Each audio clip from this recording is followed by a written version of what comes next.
6 December, which is clearly telling army men that you will have to try to change the attitudes and will of the people. Initially it may be difficult, it may take from a couple of years to decades, but you continue doing it so that people themselves will become complicit in what is being done to them. And I'm reminded of Gramsci. He says, military control alone is not going to control people for a long time. What is important is that there is hegemony, and hegemony also carries consent with it.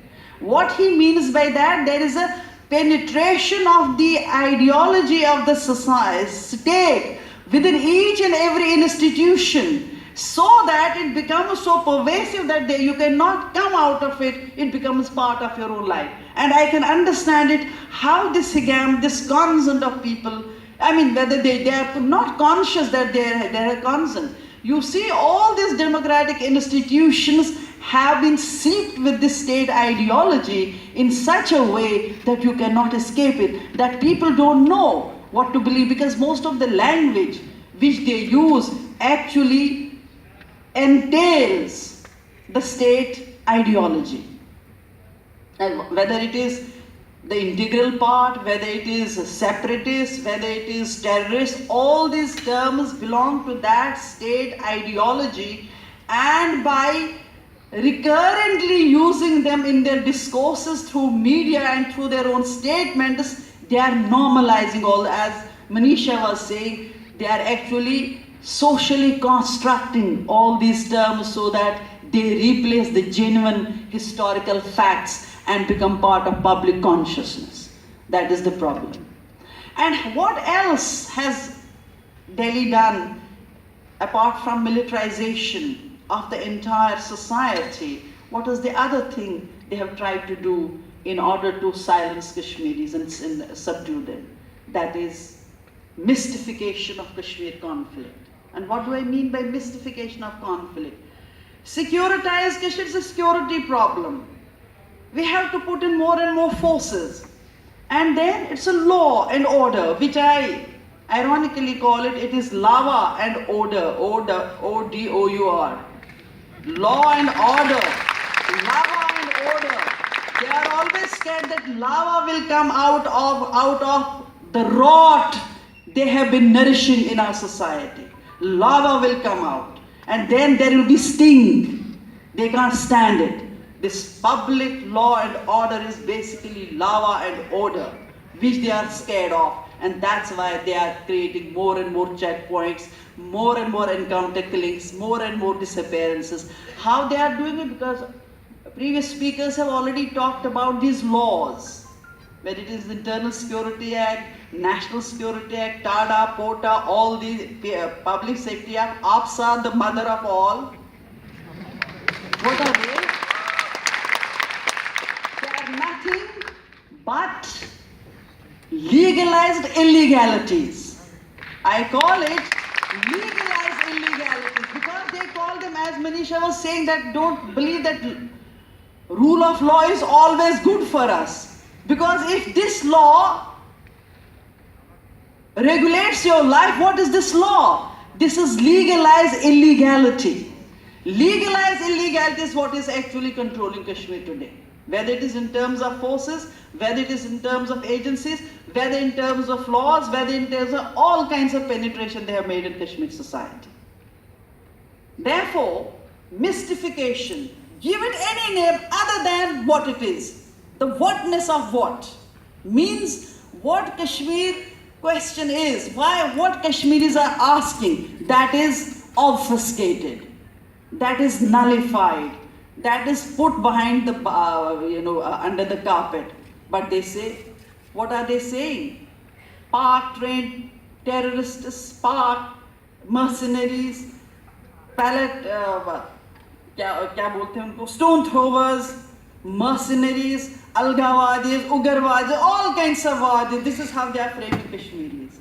In a way, they are denying us our human status, human content, but they have given all these labels through which Kashmiris are being defined. And when common Indians come to Kashmir, they hug them. They say, But they are quite different, they are not all that. What have been we fed through this media? Media feeds us all these lies. They are this and that and they are nothing. But when they see the hospitality of Kashmiris, in spite of the fact what the Indian forces are doing to Kashmiris are always opening their arms to people who come from England, and therefore their own dominant discourse is all the time nullified, rejected by people who visit and who come with open eyes. So mystification of the conflict, give it any name except for what it is. It is not for the right to self-determine. It is not for all those promises which India has made from time to time. It's not for all that. But it's only Pak has sponsored. Now how will they justify this modern, educated militants in Kashmir today? So far they used to say poor people are picking up guns. But what about today? Trained architects, engineers, doctors, all these people are picking guns because they prefer death to this kind of life. ये जीवन भी क्या जीवन है, आग लगे इस जीवन को, जो मैंने कहा. मैंने asked these boys, please don't take up guns, you're finishing your lives. We need you, you're destroying a generation. They say we don't want to live in this system. They're willingly going. There is a will to die. And there is a will to die in a nation, no one can actually subdue it. Third thing is how they are dealing this cry for democratic system by pluralization, multiplication of stakeholders. Now primarily there are only three parties to Kashmir dispute: India, Pakistan and the people of Kashmir, from both sides of the LOC. You understand? But over the years, Indian state has tried to fragmentize the entire state in terms of Dogras, Kashmiris, Pandits, Shias, Sunnis, Bakarwalas, all this. They have tried to overemphasize the social diversity. On the one hand, to fracture Kashmir's major narrative. Narrative for rights. It is not for any Islamic state. It is only for rights and the restoration of their sovereignty. And that is what they have been trying to mystify. For the last many years, they have actually tried to do a kind of ideological coup d'etat by transplanting a terminology from business, that is stakeholders. Stakeholder is in a business enterprise. And when there are so many stakeholders in a business enterprise, all of them are equal participants in that, or they have degrees of participation, but all are stakeholders. Now by transplanting this business terminology into political dispute of Kashmir, they have tried to make Kashmir as a business enterprise, in which there are multiple plethora of interested groups. And in this, they have actually made army as one of the major stakeholders. Now army is only an agent of the state. It is at the service of the state. It has not any independent existence of its own. But India in this dominant discourse has been calling army as a major stakeholder. Unless army wants a decision, we can't do anything. And then to make you laugh, Kashmir experts, NGOs, all those people have also been made stakeholders. And whenever there is a conference on Kashmir, all these people are brought, and then there is also one Kashmiri. He is also brought into this.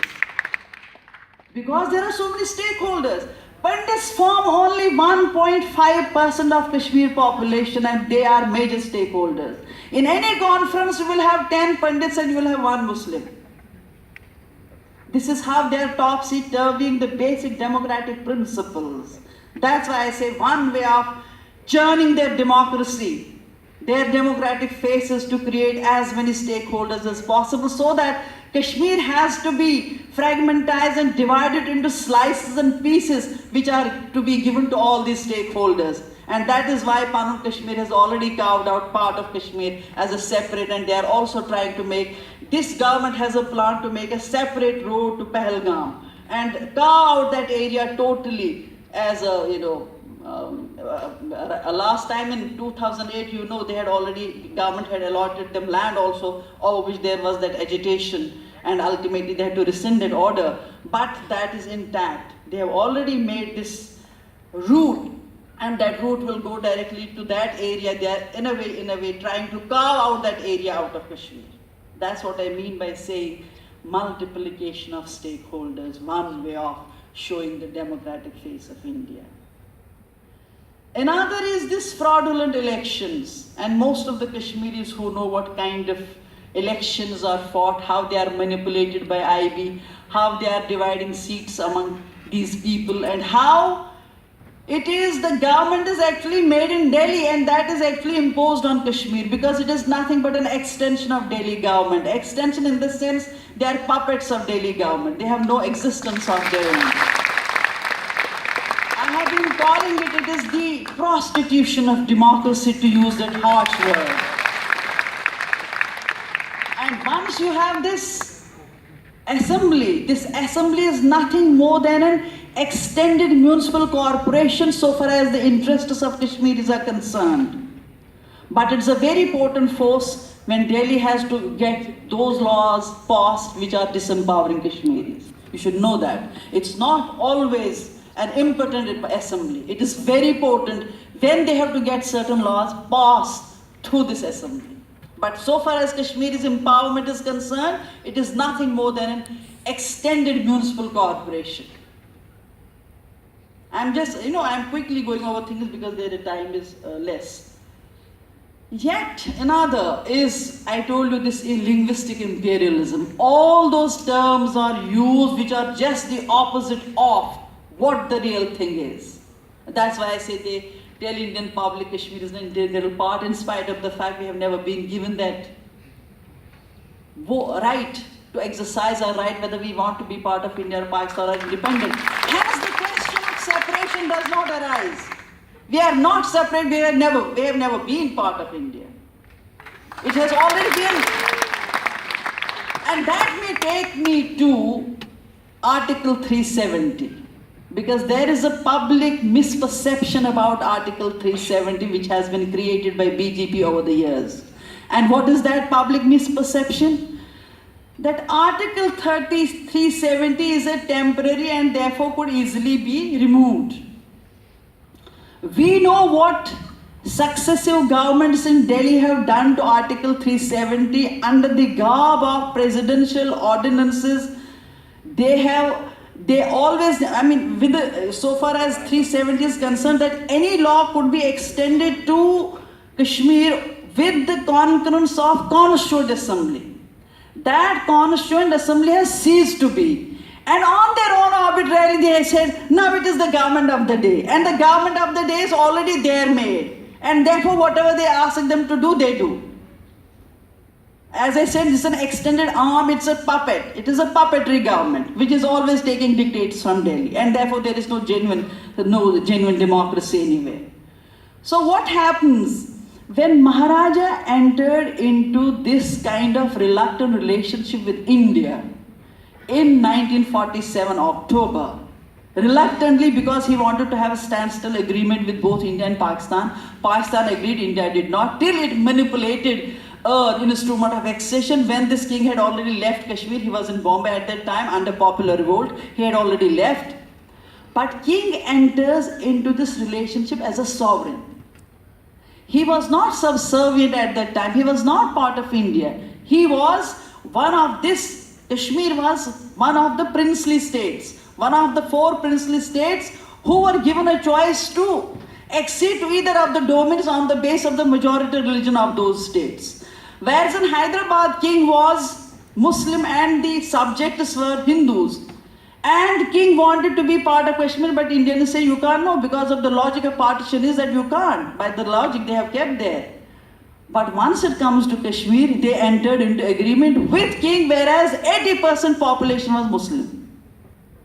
Democracy it is born in sin. So they manipulated this. But even when they manipulated this, king is doing it as an independent sovereign. And once he enters into this relationship, This is on a basis that he is delegating some of the powers to Delhi. But everywhere BJP says, Kashmir has been given special status by India and that's why we want to take it away. What are you going to take? What special status? We have delegated some of the powers. We have delegated some of the powers, though reluctantly, which is also, I mean, that instrument accession is always interrogated by people.